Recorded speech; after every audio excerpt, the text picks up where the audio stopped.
Dude, I'm stoked to have you all on. This record is amazing. And like I think I might have mentioned to Tyler in like emails. Like I usually dig through the discographies before every episode. And it was nice to kind of have a refresher listening to the first EP again for the first time in a long time. That's And wild it's that been you've great. ever listened to it or care about it. That's insane. Thank you so much. Yeah, yeah. It's I mean that was one of my like I listened to that EP a lot at that time, and then I don't know how I missed that there was the first LP, and then I saw this was dropping, and I was like, holy shit! Like they're still around, they're still doing stuff. I gotta see what I can do here. Heck yeah. Oh, thanks so much. Yeah, chalk it up to lack of marketing, I suppose. That's great. I really appreciate I appreciate any interest in the band stuff. That really makes yeah, that's insane. Thank you. Sick. My only question for the three of you before we get started is: do you have an unopened beverage you would like to participate in the opening crack with? Oh Yeah, yeah. I got it right here. I got one I'm ready. prepared. Let me see Hell if yeah. I can. Oh, nice. There we go. My phone is in a tree right now. Nice. yeah. Oh, that's so sick. Hell yeah. All right. All So right. what I'll do is I'll count us in. We'll crack these, and then I'll do the intro, bring the three of you in, and we'll go from there. Cool. All right. In three, two, one.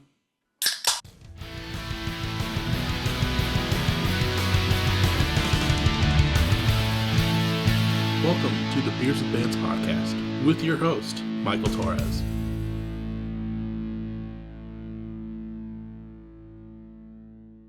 What is up, everyone? Welcome back to another episode of Beers with Bands. This one I'm very stoked to be doing this week. I'm sitting down with the band Southtowne Lanes. How are y'all doing? Doing great. Good. Thanks for Yeah. having us. Yeah, pretty Yeah. good, pretty good. Oh, yeah. For people that might not be aware, Southtowne Lanes is like an emo melodic hardcore band from the Pacific Northwest. I think specifically like the Eugene area. Correct me if I'm wrong in that. But they've been around for a long time, and I'm stoked to kind of talk about everything that's going on. Before we get too far, can you kind of go around and say who you are and what you do in Southtowne Lanes? Yeah, my name's Matt. I do vocals, play guitar, and play a little bit of piano in Southtown Lanes. I'm My Tyler. Your name is Tyler. I'm sorry, Tyler. No, your name is Matt. Also, my name is Tyler. Oh, Tyler, we lost sound. Oh no, can you hear me now? Yeah, Yeah. you're good. Okay, sick. Yeah, I play guitar. I do a little bit of vocals as well. And my name is also Matt. I play drums and operate lamps on stage sometimes. That's an important job. Yeah. Didn't see that coming as part of my responsibility in the band, but I gotta say it was one of the most fulfilling things I've done. Yeah. And then I know we're missing someone. Who are they and what do they do in the band? We are currently missing Helena, and she plays bass as well as does vocals in the band. But yeah, she couldn't be here. And for the members that can't make it, this is the part of the segment where I say this is where we pour one out in their honor. By pour one Nice. out, I just mean we have a drink for them since Helena couldn't make it tonight. Or Got not, it. yeah. But I'll be sure that she gets her props during this because she does some of the most amazing harsh vocals on this record, and I'm stoked. This record in general. I know Tyler's been hearing me gush about it through the emails, but like you guys are sick, and I've been a fan for a long time. But this record puts you guys on a whole nother level, and it's just amazing the ballads that are coming out of this record in total. But before I get too far ahead of myself, for people that are just now finding out about Southtowne Lanes, you guys have been around since at least 2012. First did a split, which is crazy, right? 2012, that's already 12 years Yeah. ago, still rocking. fucked up. Yeah. First put out a split with a place called Home. Debut EP was in 2013, which I was talking to Matt before Matt and Tyler got on. Like, I listened to Break Me so fucking much all the time. Like when that came out, I don't remember how I found it, but it was a pivotal point in my life in 2013 when I found that. So it was great. And Wow. like it's crazy. Like that's why I'm so stoked on this episode is like listening to that being so pivotal and then coming full circle now having y'all on to talk about your latest LP. Granted, there was the 2016 debut LP of Give Up the Ghost, which is also amazing. And I had a pleasure to find that since I didn't know about it until I hit you guys up about this new record because you fell off my radar for that long. So I'm happy that you guys are back on the radar. Yeah, us too, man. Us too. Honored to be on your radar. For Yeah, real. truly. Truly. Yeah. Uh, before we kind of get into Take Care, which is came out back in May, I remember like I was kind of scrolling through the Instagram, just kind of seeing what had been up since everything I missed. I know obviously Heal with the Ghost came out in 2016. It's been an 8 year, almost like hiatus since you guys have released something. What's it like? What was it like during those 8 years, and like what was the drive to like put out something else? I know this record had a different like a direction change during it, but like what was the drive to finally like try and put something else out after all this time? Well, firstly, I'm gonna do my absolute best not to do the lead singer thing and jump and answer every question in its full entirety every single time. Um, but I feel pretty good about jumping in on this one. I think like we did give up the ghost, and at that point we had been pushing really hard for about 3 years from 2013 to 2016, like touring around the clock, putting out that record, and then continuing to tour and go for it. And it kind of just I think we pushed too hard, and we were just going so hard, and we were also younger and more naive, more a lot of things. And we really equated like, well, if you tour enough and if you work hard enough, then everything will come out the way you want it to. Which isn't true necessarily. It sometimes doesn't have a lot to do with that. So basically the band kind of started to we were just burnt out. We were really burnt out. Um and to be honest, the band kind of fell apart. Like we had looked at the past 6 years. We had been trying to do it. Our relationships were strained with each other. We weren't like, I guess, super happy. I wasn't super happy. I won't speak for everybody else, but we were all just tired. And so yeah, a hiatus is exactly what happened. And we are like, okay, well maybe that was that, and that was fun, and we did that, and cool. We'll see what happens. And then I think we all kind of realized after a few years of not playing music together that we all were missing something in our lives that we really miss. And we play music in other bands, and we play, everyone plays in other bands and stuff, but we all missed really playing Southtowne Lanes. And so then we kind of agreed to come back to the table again a little bit. With the whole thing, for me at least, was with kind of death of expectations as much as you possibly can, which is so hard to do. But Well to put, though. just yeah, but yeah, to just say like, we just want to do this because we want to play music, and we're gonna do the best we can. And but to be honest, yeah, when we first did the band, it was like, what can we do to become famous musicians that we all looked up to? What can we do to be that band that we wanted to be growing up? That was the whole point of everything. That's why we did it, or at least, again, I'm speaking for everybody, but at least what was the driving force. And I think coming back this time, why we got back to playing music again was less that, and more, I love playing music with these people. I want to continue doing it in whatever capacity that we can. Hell yeah. Hell yeah. I think every most fulfilling part of my life has had something to do with releasing some music, whether it's in this band or other bands or dumb stuff on my own that goes nowhere. That I don't feel better than when I get to the end of having worked on music with people and get to put it out and have people hear it. I think realizing that I had written off the possibility of doing that with this group. And then we decided to start practicing again and getting songs together. Reignited my passion for music. Yeah. But definitely, like Matt said, not no longer shooting for the stars, but more just looking for that like self fulfillment and the camaraderie of the group that that we spent so much time with. Yeah, I'll hop in for a sec too. Like, yeah, definitely. Oh, you cut out again. Oh, dang. What is going on? What about now? Yeah, Yeah, you're you're good now. You're good now. I'm good. Weird. Okay. Yeah, what I was saying is like, yeah, these people, Matt and Helena, they've been like constants in my life, and like I never really, in the last 12 years I hadn't played any other music, and I love playing music with these people. So like having kind of like an 8-year break, it was more like 6 years because we took a few years to write the record.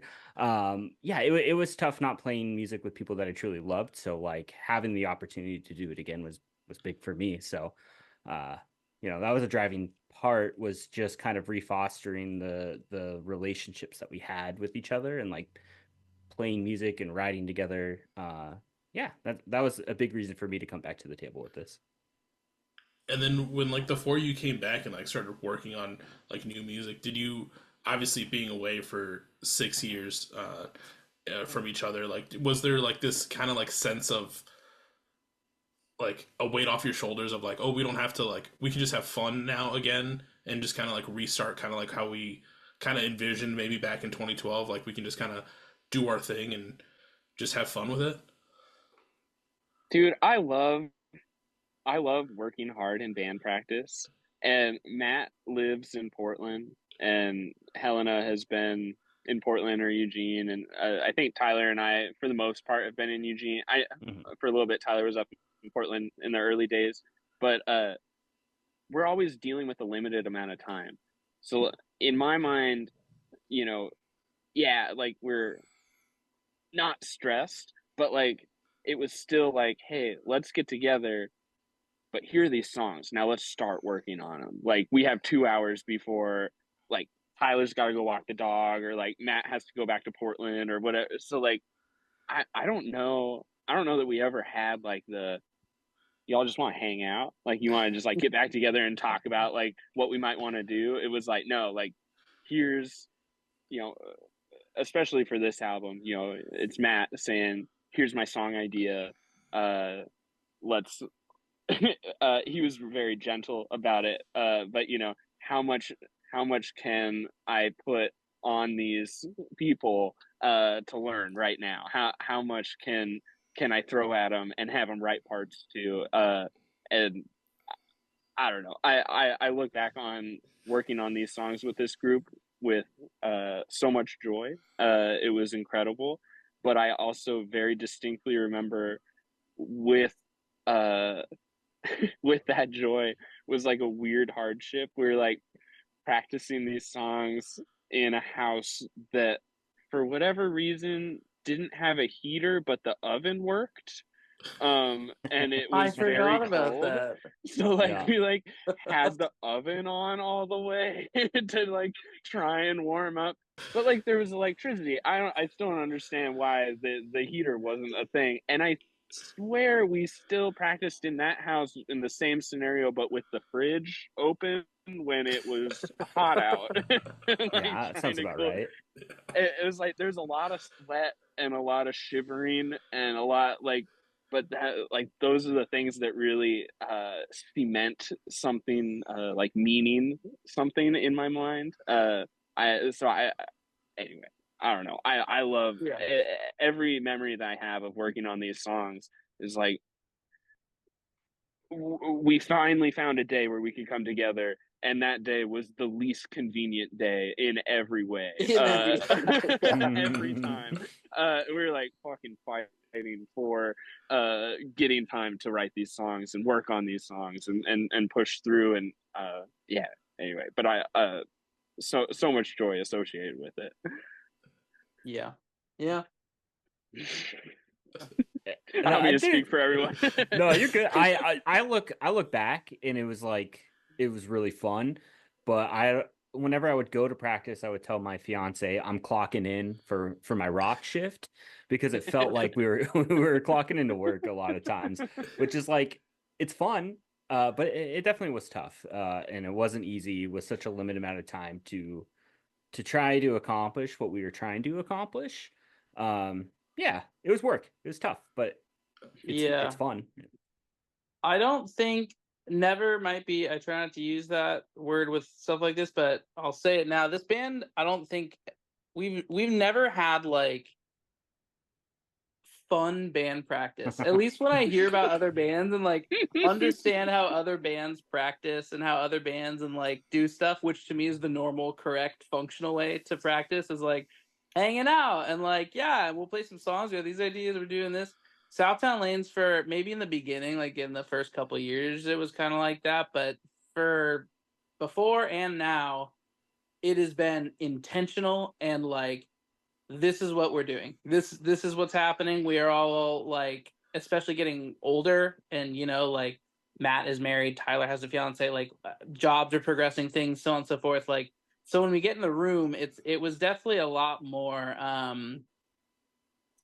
here's the deal. In the very beginning, sure, it was like kind of weird to like come back to it, and I think we were all rusty with it, and like, we hadn't been in a room together in a few years, and so it was kind of like, so it was almost kind of like when you're like going on like a first date with somebody and you're like, so what do you want to do? Like, what do you want out of a relationship? Like, what do you see happening? Like, no one wants to be too serious. No one wants to be like, and then there's like me secretly that's like, I have an album. I want to play this. But I don't want to like put too much on it, because I'm like, man, if you go too fast, too quick, it's gonna be too much on the relationship. But eventually we got over that, and it was like, yeah, so what are we doing? Like, what's the deal here? And then I think it started to become a lot more, intentional.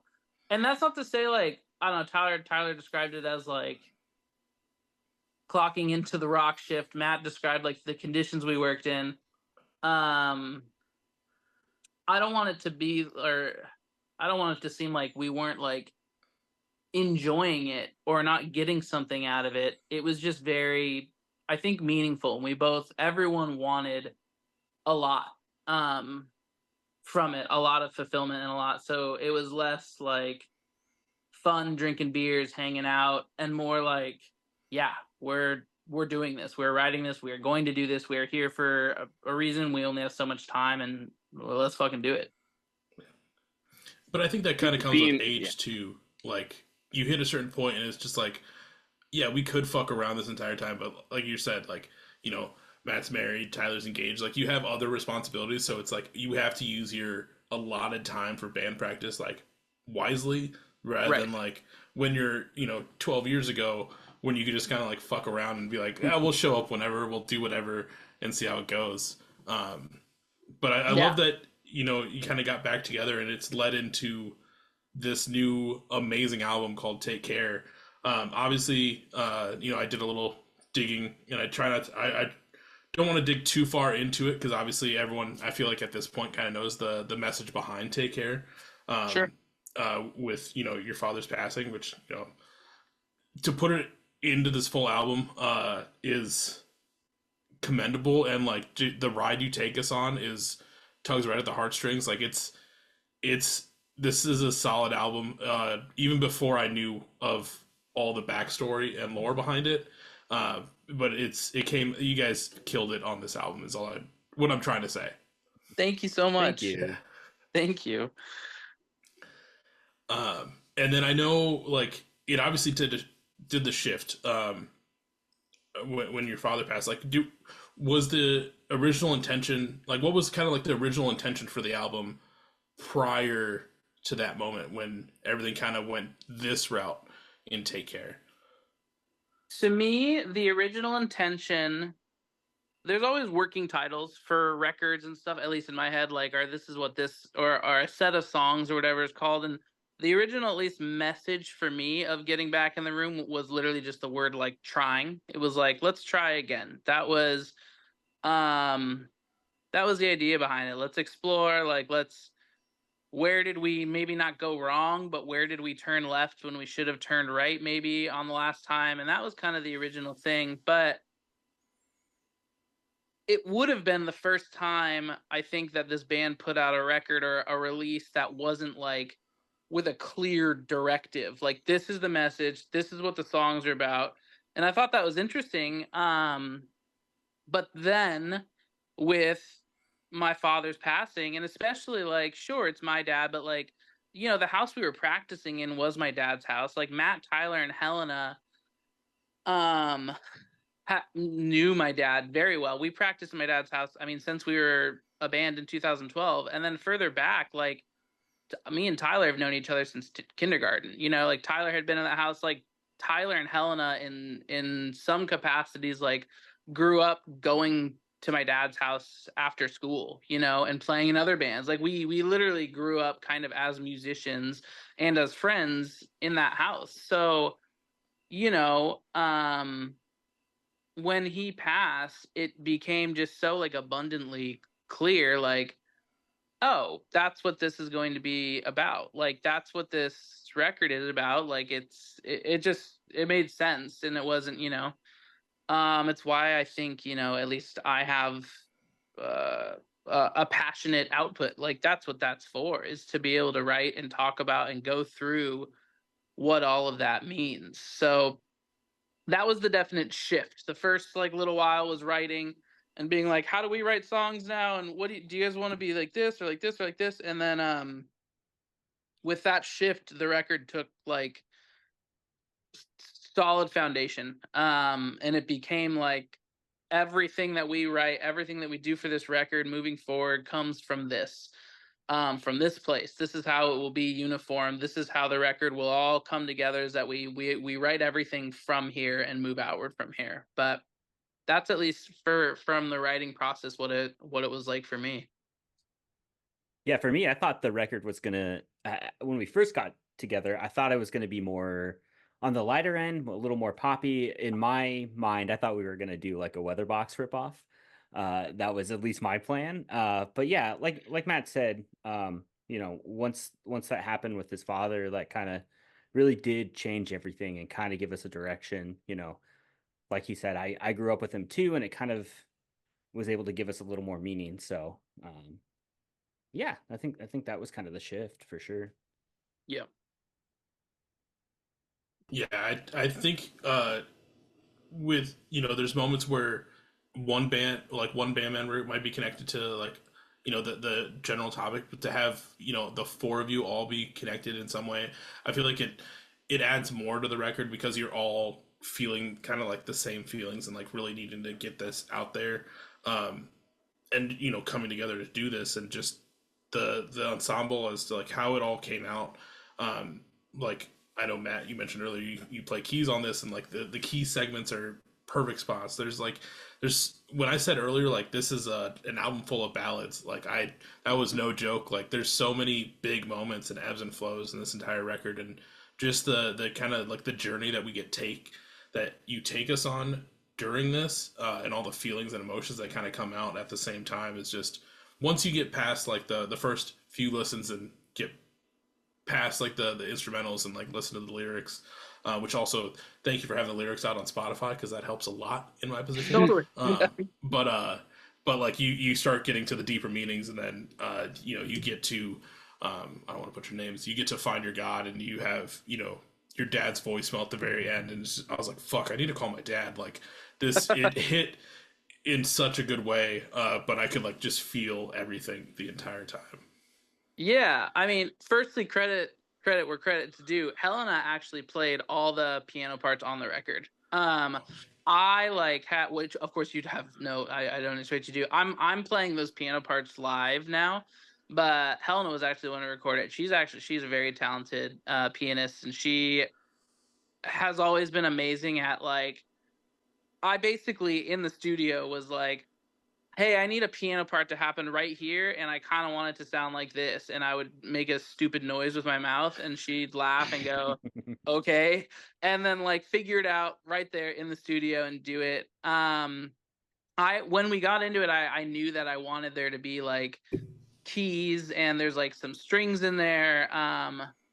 Mostly because I wanted to like half I wanted to see like if this band could do that like actually and not have it sound cheesy or like I don't know that we could mean it when we did it. And secondly because I grew up like in a classical family. My dad was a classical musician. I grew up a classical musician. He was a cello player and a piano player. And so for me, like having, these classical instruments, I guess, involved in it in some capacity, only drove it further home, like to be able to like incorporate him into the record, kind of almost like I remember even in the same way that I asked Helena to play these piano parts. I remember when I was writing my little like songs in my junior year in high school, like literally on Fruity Loops, I like needed a piano part to happen, and I called my dad into the room, and I was like, okay, I need you to do this, and this, and my dad literally like recorded the piano part, not unlike we did with Helen in the studio. So yeah, it was really cool to be able to have those parts in there. Yeah, and like you Some of said, my sorry, go ahead, Matt. My You're bad. great. I was just gonna say some of my favorite like cell phone recordings from doing the record and being in the recording studio. Uh like Matt literally conducting uh on the in the room that just happened to have a grand piano set up in it that we I don't remember 100%, but I don't think we were 100% sold on even using that piano. And it just one thing led to another, and we had some extra time. And like Matt said, he kind of described some stuff. Helena just pulled it out. It was wild, but just like I've never, I've never had enough money to like imagine writing in the studio. Like the way we've always done it is like write the songs and then pre-production, like use my shitty laptop with GarageBand and practice recording the songs so that when we get to the studio it takes less time because we don't have enough money to be in the studio for very long. And it was just like there was extra time, and having that magic happen there while everything was being recorded, and like seeing that creativity come out really organically is still one of my favorite memories of that experience. That's awesome. Like I was gonna say too is like kind of to bounce off what Matt's point of if you're gonna use piano or something classical, especially in something like this, it has to fit right. And every moment where it came in, like the piano comes in, it's done in like the perfect way. Like I feel the same way. Like if someone adds horns to an album, like you gotta do it just right. If you overdo it, it becomes just a horn band and Yeah. you're ska, which is nothing wrong with that, but it just takes away from the full meaning of the record. But if you don't do it enough and you do it too light, then you don't fully get the real effect. And I Yeah. felt like the piano moments were just solidified moments in these songs to really just keep it going. But also like you guys, um, the way that this whole record is synchronized, but then also like flowing into each song. Like there's moments where I was listening to it today. Granted, I did have it on repeat, so that's on me. But I would be like, "What song am I even on?" And not like in a bad way, but just because us like obviously. Hold on, I have it in my notes. Barely hanging on to Go Cold. There's a seamless transition, and then going from Take Flight to Find Your God to Hurt All the Time.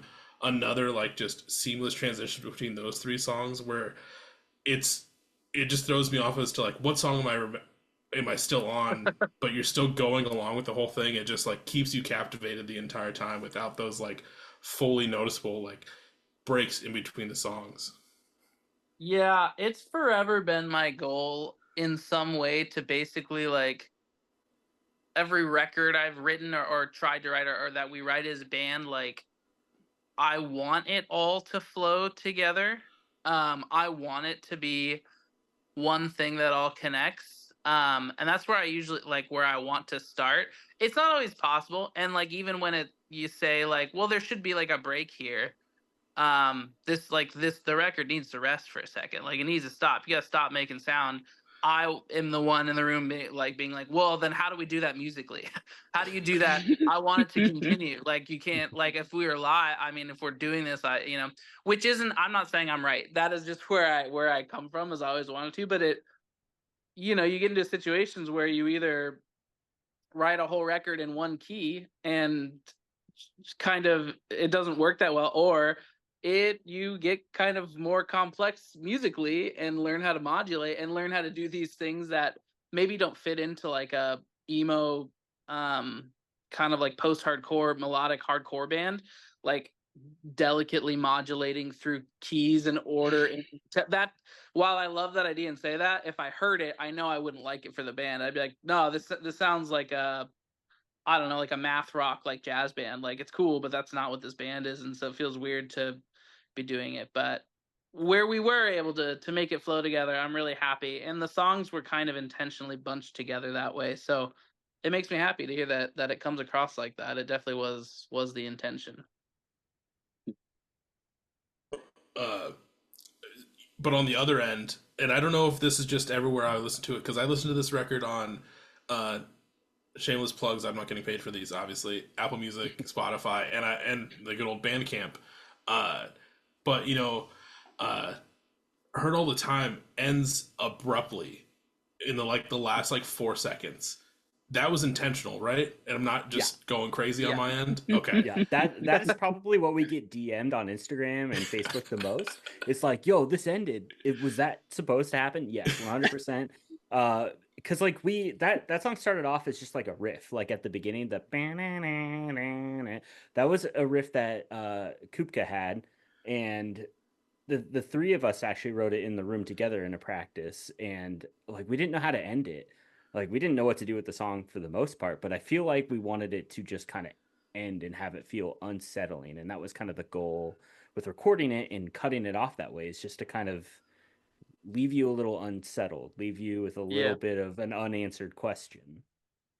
It had two things. Yeah, the biggest reason is that lyrically, and the record goes, and I wanted the abrupt end to mirror an extent like the literal last breath, like when life goes out and it stops, right? There it isn't like a fade out, or the reverb trail comes out, or it has this nice distinct ending, like when it's done, it's done. Yeah, it's a Sopranos moment, Totally. Yeah, exactly. And then secondly, one of my favorite bands, like literally of all time ever, named Mansions. I remember when, I honestly don't know if it's just him or if there's a couple of them in the band now, but when he came out with Doom Loop, he had a song called Out for Blood that ended the exact same way. You could tell they recorded it, and then in post-production, he was like, all right, cut the song like inorganically right here. And I remember being younger and reading all these comments of people being like, hey man, the song didn't upload right. Like, this is not right on Spotify. It didn't upload. Like, the song cuts before it's supposed to end. And he had to come out with like this statement and talk about how that was intentional. And I mean, anybody that knows me would know that and be like, of course Matt loves that. Of course Matt thinks that's the coolest fucking thing in the world. And I did. I was like, oh man, yeah, that's the most awesome thing. Like, yeah. I will say it does give you that unsettling feeling when you get there, because you're just like, oh, there's just that last 4 seconds. You couldn't just right. But then, but then it does tie back into the whole album of with loss and everything, and like you said, just that abrupt ending of life, and just kind of going with that. So it makes sense, but at the same time, I'm like, I'm not gonna be just like with Sopranos, we're never gonna be simply okay with not knowing what just happened, and I'll never know what's going to happen in that last 4 seconds of that song in the same way. We had to fight a little bit with, I think, Spotify, because I wanted 10 seconds of silence at the end of it, because if you cut a song like that, the last thing I wanted was for that cut to happen and then Green Day to come on literally a half a second later. It would ruin it. I was like, well, that's the worst. You can't just go into American Idiot straight from this end of this album. But Spotify doesn't like it when you do that. I think it gets into I don't know why. So we had to fight to try and convince them that it was artistic intent to have silence and that the silence was meant to be part of the song. I don't really know how in the end Jed got around that or how Darren did, but I'm glad that it was able to stay in there. Yeah. Well, I think that kind of has something to do with I don't know if you guys remember this story that I think there was this band from like Sweden or Norway or something like that, but they put out basically like a silent album and just told all their fans to like just put it on repeat and just play it, and it's just really nothing. So then they like racked up a bunch of like, streams from Spotify, and like they're getting paid from it until like they got cracked down on. That's awesome. That's genius. Yeah. Yeah, big props there. Yeah. So I know at the end of 2023, you guys put out this another Instagram post about like saying 2024 is going to be more of a serious year, no more jokes, and you guys are going to take it seriously as a band, which I thought was funny. Which I you gotta admit, like 2024 has been a good year for Southtowne Lanes so far. I feel like obviously the record came out in May. You guys did a run right after that, and then you guys are still playing a lot of shows. You have a show coming up, Times of Construct. This episode comes out on the 18th of October, so you guys have a show in a week on the 23rd. Oh, look. And like I feel like you guys are being a serious band, quote unquote, and like things are still striving, and I'm stoked to see like it's just not like a one and done. Like I feel like some people like work on something for a while and they're like, hey, here's this, we'll do a couple things, and then it's still kind of like silence for a little bit. But you guys have been constant, I feel like, on your post at least, and like still actively doing stuff. How does it feel to finally be back in that swing of like, oh, we got to do a tour this year, we put out this whole record, we're still playing all these shows and still like keeping it going? Well, it doesn't always. It's funny because it doesn't always feel like that. It's always interesting when people like you comment on that, because to me, I'm so hypercritical of like everything happening with it, and so it's weird. I think we're all pretty anxious people in the band, and that how we practice, how we all like suffer from some pretty intense anxiety. And so I think the band is really used to, or at least Tyler's usually the voice of reason, but I am usually like, if we're not doing something every single minute of every single day, like it's gonna fall apart. We're gonna instantly die. And Tyler's always like, take a deep breath. Chill. It's totally fine. You don't need to be. In fact, that's how Southtown Lanes was destroyed last time, is because we played a local show like every 10 days repeatedly. We denied 0 shows. We played every show. It didn't matter. Any band coming through, we were like, come on in. We will play the show. We won't bring anybody because we will play again in 10 days. But we're going to play still. And so, honestly, I don't know. I'm not even answering the question. It's nice to hear that it's still coming across, that we're still giving it a go. I think the only answer I kind of do have is, yeah, like it took everything in us to put out that record. Like we went through a lot emotionally as a band, in our relationships, in our all this stuff. We went through a lot to put out that record and get it. And I think we did all need to like chill for a second after the record came out, and after we did that run, we needed to like breathe and not fall into step of that same pattern that again, like shipwrecked us last time, and just handle our presence online and handle how we do shows and handle the band like we handle the record, which is intentional and doing things again, yeah, with intention, like not just doing it because you feel that anxiety in the back of your head telling you if you don't do something, you won't be relevant anymore and it's all for nothing, but trying to ignore that and just say it's fine. Like we can pick and choose like how we want to do things and how we want to do it. And honestly, Jed, who's a close friend of mine and has become a friend of the band, has helped us a lot, and he's helped manage like a lot of our our social media, I guess, in our image. And Jed is actually the one that wrote the "We're a serious band now" post, which I thought was hilarious because he was like, "So what are you trying to say?" And I was like, "We're serious." I like joking. I'm like, "We're a serious band. We're doing it seriously this time." And Jed was like, "Okay, here you go," which I think it's funny that played out. But yeah, that's the end of my rambling answer to that question.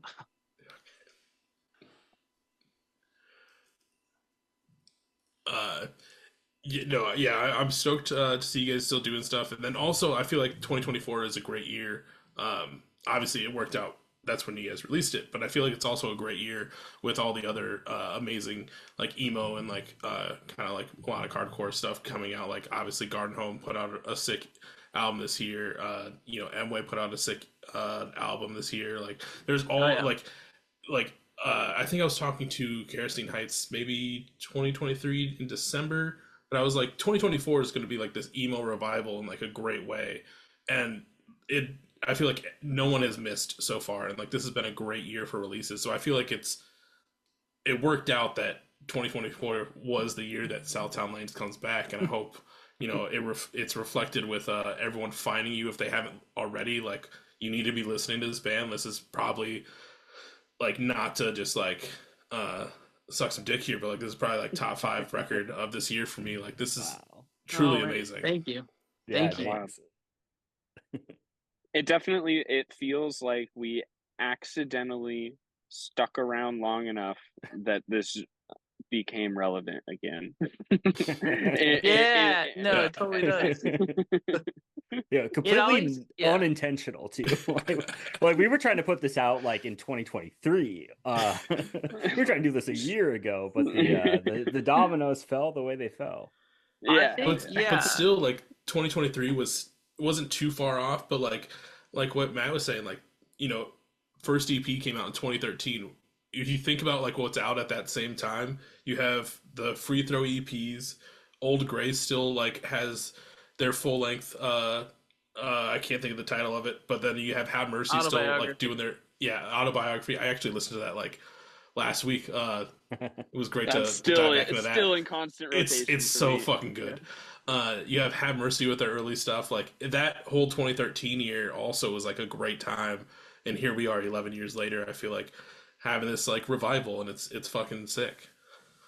Yeah, I hope so. We've been talking about it. It seems like it's like becoming more of a thing again. I feel like it definitely went away like 5 or 6 years ago. I feel like it was pretty dead in the water. But I also, that's from a place of like a bubble, like, and it's also what someone whose band wasn't working out well would say, like, oh yeah, like emo music's just not happening right now. So like whatever, which is not like how I thought about it, but it definitely feels a lot more accepted now. I guess the difference for me is that people that I think are cool, like friends that I have or people that I work with that I think are cool, like the band.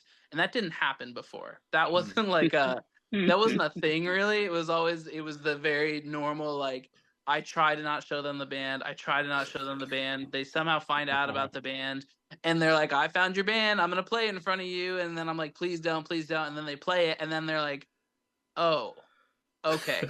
I thought it.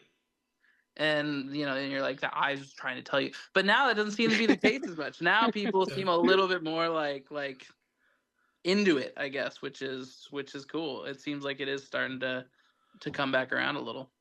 Yeah. Well, I hope it keeps going up from here. Like I said, this is a great album, and everyone should be listening to this if they haven't already.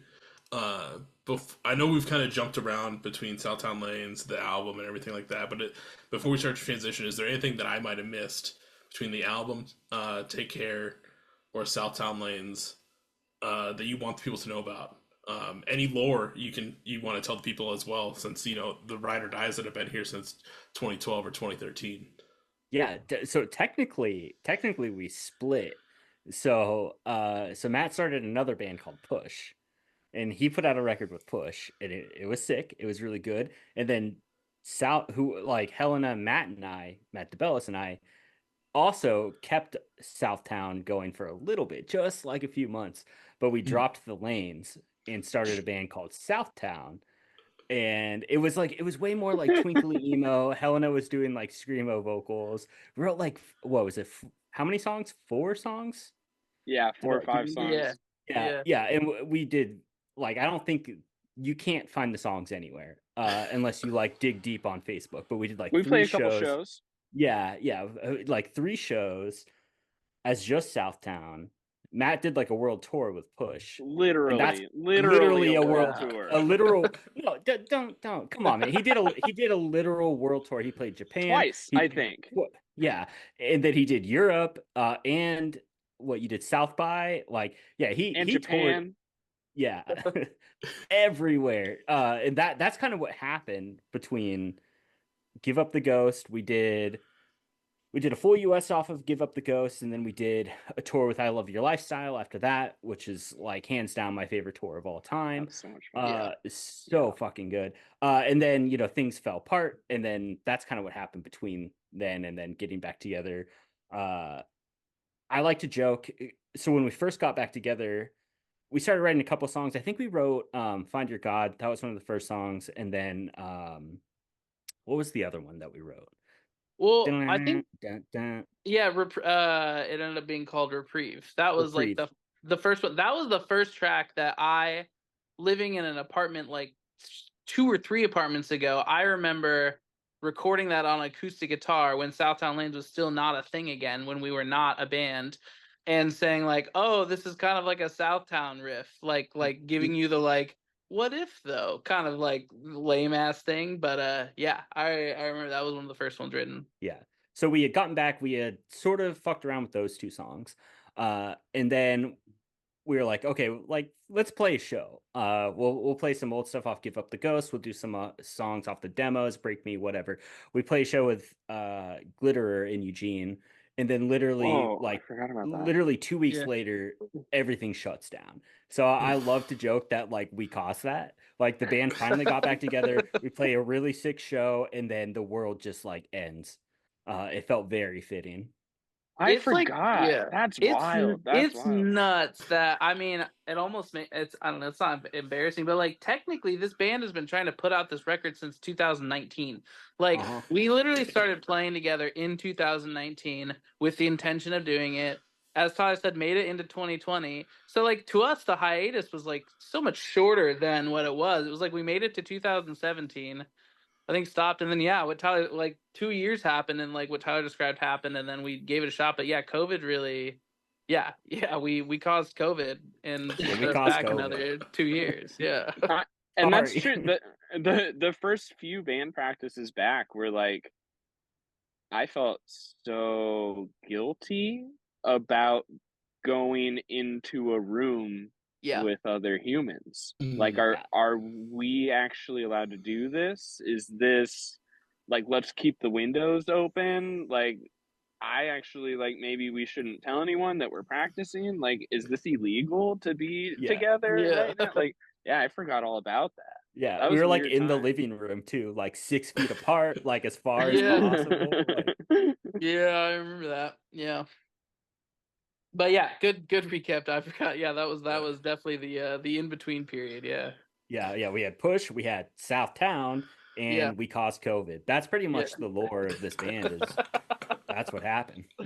Yeah. I can't believe I took off my Glitterer shirt. I literally wore it today. Really? Yeah, that was such a cool show. And also, what a wild! It was just like some random bar in Eugene. That was so cool. It really. Fucking when we got there, I remember what is his name? The vocalist? Is it Ned?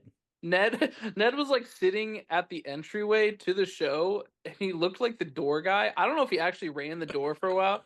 No, he didn't run the door.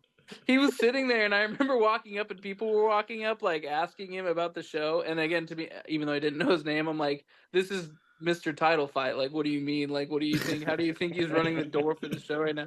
That show is so funny, actually. It was great. It was a weird show, but very fun. Yeah. Yeah. Well, I love the lore, and might get to hear some more here in just a second, as we start to transition. This is Beers with Bands. you don't have to be drinking all these episodes because I would definitely do that for you. But I know the three of you have some bevies in front of you on this fine Thursday. What are you all drinking tonight? I got a LaCroix. I'm off of the alcohol right now. Yeah. Okay. I am as well, unfortunately, but I am drinking an NA Deschutes Fresh Squeeze IPA. Yeah. I'm drinking a Watershed IPA from Oakshire, which is like a local brewery. Yeah. Nice. What do you got going on, Michael? I'm just drinking some good old Modelo's on this fine episode. Classic. Because it's what's in the fridge. Yeah. I was just gonna say, nothing has made me want a beer more than seeing you hold a Modelo. Oh my god, that honestly sounds so good. Yeah. You know, they hit the spot pretty well. Do they do an NA yet? Oh no. You know, they might. They probably do. I wouldn't be surprised. I'll look into that. That sounds refreshing. Yeah. If not, they should. They're like the #1 beer in America now, aren't they? Are they really? I think so. I think so. Way to go. Hell yeah. I fucking love Modelo, yeah. It's you know how trippy it is to go to like, so I visited a friend in San Diego probably like 3 years ago. And, you know, San Diego, close to the border, makes sense that they have Modelo on tap. But there's a dive bar here in Minneapolis. They have Modelo on tap. And I'm like, we're in Minnesota. How does this make sense right now? I love it, but how does this make sense? Let's go. That's wild. I love that. Yeah. But yeah, that's a little beer segment for this episode. But now we're gonna get into kind of my favorite part of the episodes, where we kind of talk about some fun stories from you guys' time music, whether they're shows, tours, time recording. As I normally say, they can be anything horrendous to tremendous, or any adjective in between. The way I like to think about it is, think about the stories you always reminisce about with your friends. Those are usually the best ones that everyone loves to hear. Man, I'll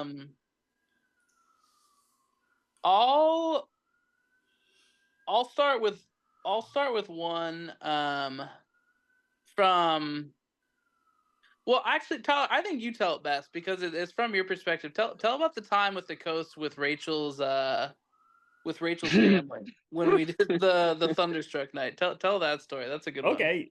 That wasn't the one I was going to share, but I'll go with that one. So yeah, so my partner's from the coast, and I don't know how we ended up on the coast because we did not play a show in Coastal Oregon. But we ended up on the coast. I think we had a day off, and we were in like my partner's hometown. So we stayed at her parents' house, and we were hanging out. We were playing, just drinking beers in the backyard with her parent, or her stepdad and her mom. And we introduced them to a drinking game that we had played at like our party houses, like growing up, called Thunderstruck. Do you know what Thunderstruck is? No, I'm not sure. All right, we're going to introduce you and your audience to probably one of the best drinking games. So, you know, Thunderstruck by AC/DC? Never mind, it just clicked. I remember this game. Please explain for people that might not be aware. All right, so in the song, they say thunder over and over at the beginning. So you grab a beer, you sit in a circle, and you drink. Every time it says thunder, one person drinks, and then it moves on to the next person, then the next person, then the next person. And if you're familiar with the song, it eventually hits, "You've been thunderstruck," and you have to keep drinking until they say thunder again. So we played that with her parents. She wasn't there. It was just the band and her parents. And am I missing something? I feel like we just the funniest thing for me is that we just got like absolutely trashed with your now fiance's like mom and stepdad, and they got drunker and drunker, and we're like, oh, we're doing it. And the funniest thing for me is that we had released like this like split with a band called Narrowed at the time that explored a few things, but lyrically explored the concept of dying alone. And at that point, the band had taken a stance of saying that every living creature dies alone, right? A direct quote from Donnie Darko, by the way. And that, like, we had like a voice clip at the end of that song, and of course we were drunk and I think Rachel's parents, wanted to listen to it, and that song at the time ended with that statement that everybody dies alone. And Well, okay. go ahead. Wait, hold up. It's the quote from it's a sound clip from Donnie Darko. Yeah. The therapist scene in Donnie Darko, Yeah. where he's like, I don't want to die alone. Yeah. And then the song ends, and that's what he's referencing. And it spurned this whole debate because I think Rachel's mom was like, well, I mean, you don't really believe that though. Like, we don't die alone. Like, that's not what happens. And Rachel's stepdad was like, well, yeah, we do. And they started like arguing about it, like intensely. Like it wasn't like a huge thing. I don't mean to like make a thing, but it would just, we were all just drunk, and it spurned this whole debate about whether or not you die alone. And I don't know. I look back at that one, and that is just such like a funny, like, Matt, you said, how did we end up on the coast? Why were we even there? So we wanted to go camping because we had an off day, and we were in a van that we could sleep in. We were like, oh, I mean, that's cool. Let's hit a campground because we're going to sleep in the van anyway. I don't want to sleep at another rest area, which we had done, I believe, the night before. And so we went to this state park, and then they were full, and we're just blowing gas money driving the van for no reason, trying to find somewhere to park it so we can sleep. And at that point we were like part way to the coast, and we are like, all right, fuck it, like at least let's go to the coast and like let's see the ocean. We like went to Newport, tried to find a spot to park the van so we could like go to the beach, and like we went to the beach for a second. And then like this idea came up that, well, Rachel's family is from here, and it's like Tyler like calling Rachel, like asking if it's like okay if we ask, and like getting in touch with them, and then ultimately us like getting to stay in a house, like not having to sleep in the van that night. Hell yeah. But it ultimately turned into I don't want to overstate it, but what this band is about, which is just fucking bringing everyone else down. Because we're sad. Being like, all right, yeah, you know how sad we are? You also should be. And here's why. And I will argue with you about it. Yeah. Well, can I share a story about the complete opposite? This is the story I was going to share instead. So Matt referenced that this band is always about bringing people down. This is the one instance where we did the absolute opposite. This was on our very, very first tour ever. We played in Santa Cruz. We played at this place. You know what I'm gonna go. Oh yeah. You know. Okay, so we played at this place in Santa Cruz called the Trailer Park. So it's on like UCSD's UCSC's, University of California Santa Cruz's Go Banana Slugs. It's on their campus. They have this thing called the Trailer Park, which is kind of like dorms, but it's all like trailers. So all these college students live in these trailers in the forest. And like our friend O'Keefe got us on this like party that they were throwing. We did not fit the vibe at all. And it was super late. Everybody was drunk. Everybody was partying. And right before we played, they had a candlelight vigil for somebody who used to live in the trailer park who had passed like a few months like before we had played. So it was this very, very touching moment. They lit some candles. They had a portrait of him on this table. It was a very somber moment. And I remember us going on, we're like, how the fuck are we supposed to play like after that? Like we don't fit this vibe at all. Like whatever. We start playing, and within 30 seconds, the crowd kind of starts going nuts, and they take the table that the candlelight vigil was on, which was still like going as we like had started. They take the table and they flip it, and they started throwing like the portrait into the crowd and like tearing it apart. And it was like the most wild thing. And I remember fucking surreal. Yeah, very surreal. And I just like was like, what the fuck is happening? Why is this happening? This, I guess we got to roll with it. It's part of the grieving process. Yeah, I remember. Yeah, that was like. I mean, there have been so many times in my life where I'm like, we shouldn't play, and we always end up playing. I mean, maybe once or twice we haven't, and that was one of the strong ones. I was like, we should not play. Jam bands have been playing. This is a vigil. like not just we don't fit in, but like this is like disrespectful. Like this isn't even our show. We got put on at last minute. Like we probably shouldn't, but I guess let's do it. And yeah, Tyler summed it up perfectly. It went from like, let's get this over with and go back to our friend's house and continue on tour, to like, and it was perfectly timed with like the light. Like when we were setting up, it was still light outside, and then when we started playing, it like had gotten darker, and like something just fucking changed in that trailer park. And yeah, kids went nuts. And I remember like looking around, and there's like kids on top of trailers everywhere. It felt like we were playing the like, yeah, like the college student version of like a massive stadium, because there's like kids like on all these levels, and you turn around. And we were so young on that first tour. We were like 19 or 20. We couldn't even legally buy beer yet. Like, and yeah, that was insane to like. And I think we did play "Fight for Your Right to Party" that night. We did a hardcore. Fuck yeah, we used to did. do a hardcore cover of "Fight for Your Right," where Tyler would put down his guitar and take his shirt off and do hardcore vocals, and we would do that song to end our set. And I remember you playing that. Yeah, that one, that is a story that I will tell, that when I think about like some of the most wild shows I've ever played, still by far to this day, I'm like, that was one of them, man. Like something crazy happened in that trailer park that night. Yeah. Good call. Good call. That's a great one. I got a quick one. Yeah.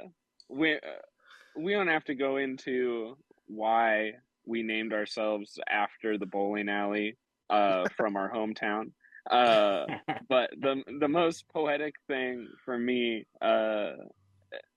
we had like a fake feud, with the bowling alley that no one cared about. I think it was real. I think the owners of the bowling alley cared.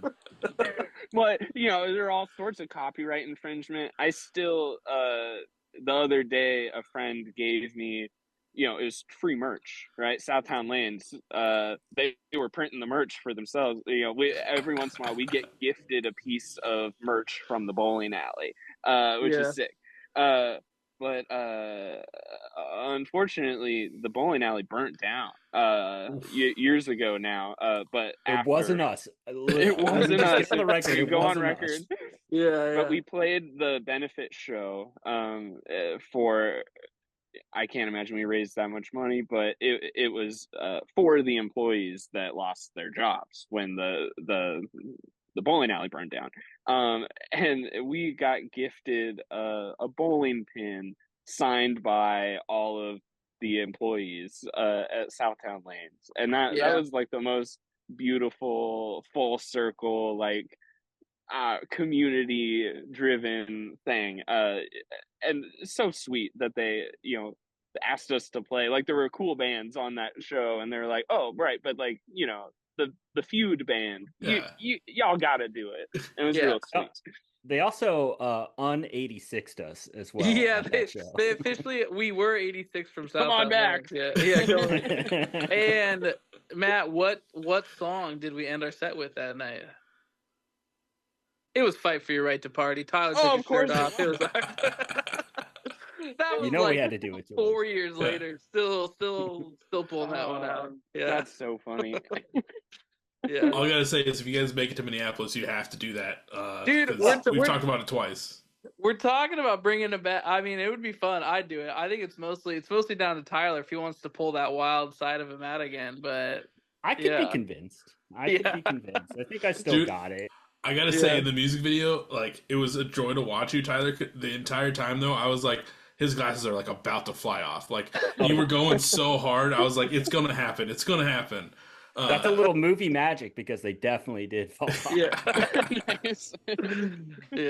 Yeah. No, but that music video also came out super sick. For people that haven't checked it out, I'm blanking on it's for Go Cold, right? Yeah. That's right. Yeah. It's, everyone please go check that out. You'll get to see Helena just rocking out, and get to see the vocals, or hear the vocals in person there. As we start to wind down, though, I do have kind of like one more question. I know we've kind of talked about like some fun stories, some happy moments, but I like to always leave off the episodes on like a nice high note, depending, because sometimes the stories can get really fucking crazy. So I like to try and like bring it up before we like leave, make sure everyone's in a good spot mentally. But That's very you know, nice of you. yeah, dude, you should hear some of the stories I've heard. I'm like, we will have to like hug it out sometime. But like, but that's just for Yeah. them. But you guys did fine. But my final question to the three of you is like, from your time in Southtown Lanes, obviously, you know, like pre-hiatus, post-hiatus, anytime, like, what has been the one moment that you always like think about and like kind of cherish with your time in Southtown Lanes?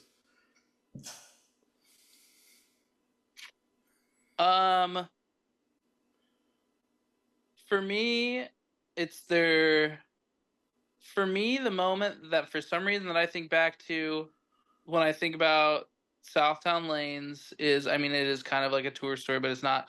I think about on one of our I think it was the first full US that we ever did as a band. We stayed in Atlantic City, and I remember we all went streaking into the ocean, and we all yelled, and it was like 1 a.m.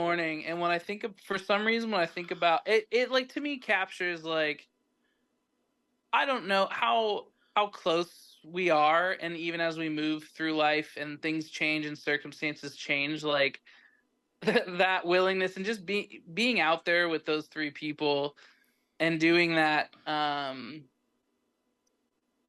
again, and like the worst part of a tour, like that tour was not successful for a million reasons, but to be on the opposite side of the country, as far away from home as most of us had ever been, and to still like find joy and to find fun doing that, I mean, that is like what I think about when I think about Southtown Lanes. I love that so Yeah. much. Yeah, I'll echo that too. I mean, when I think about Southtown Lanes, it's about the relationships I have like with these people. You know, I've known Matt since I was a kid. I've known Matt and Helena since I was basically a kid as well. I mean, they're all in my wedding party. When I think about this band, it's not necessarily about the music, it's about the relationships that we have, and like that's what really, you know, makes me happy and keeps me going. It's the people that I get to enjoy this time with. So yeah, that's what I think about. Heck yeah. I every time I drive down Franklin Boulevard, at this one spot, I always think about the very end of our first full US, like 44 days. Like Matt said, it was fucking trying. It was not technically successful, but we did it, and we did it together.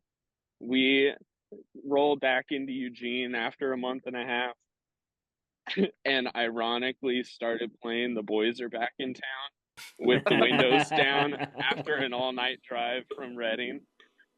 And I just, every time I roll down that street, I hear The Boys Are Back in Town, which is such a fucking dumb song. It doesn't, Yeah. and we weren't like, this is good, but it just, the feeling of accomplishment, that like we didn't kill each other, and that like we were still together, and the van didn't break down, and like the instruments still existed, we didn't get shit stolen, like for how hard it was, uh but how well it went in our minds, at least.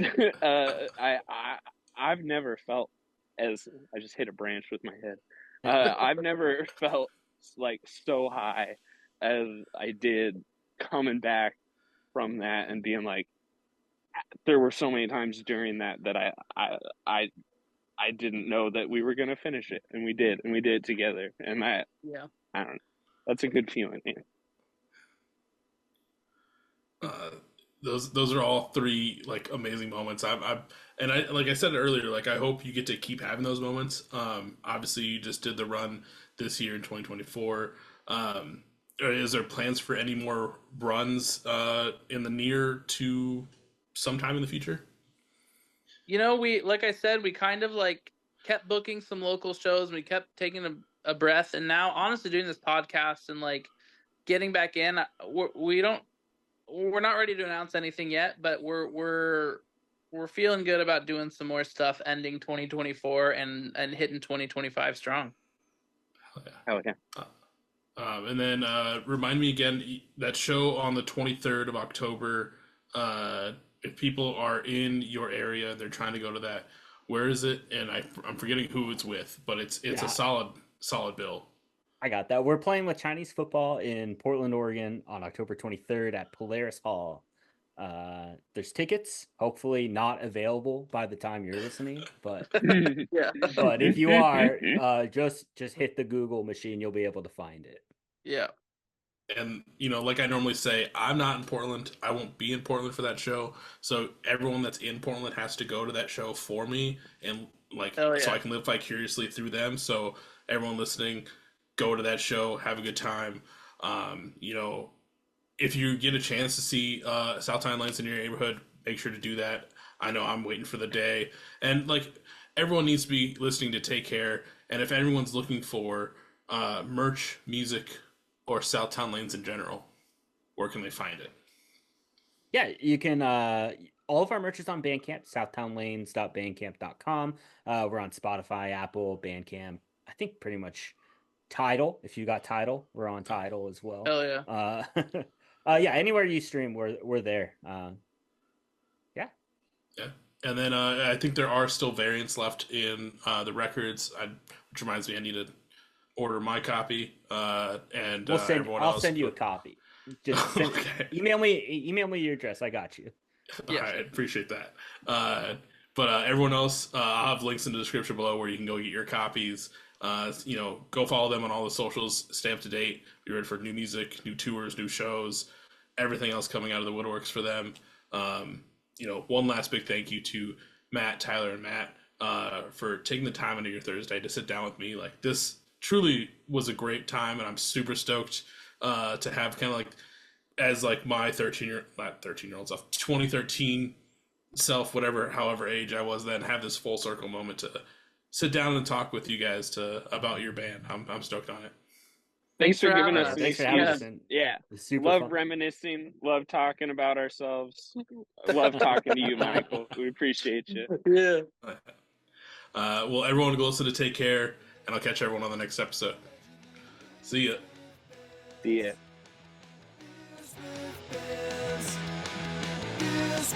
With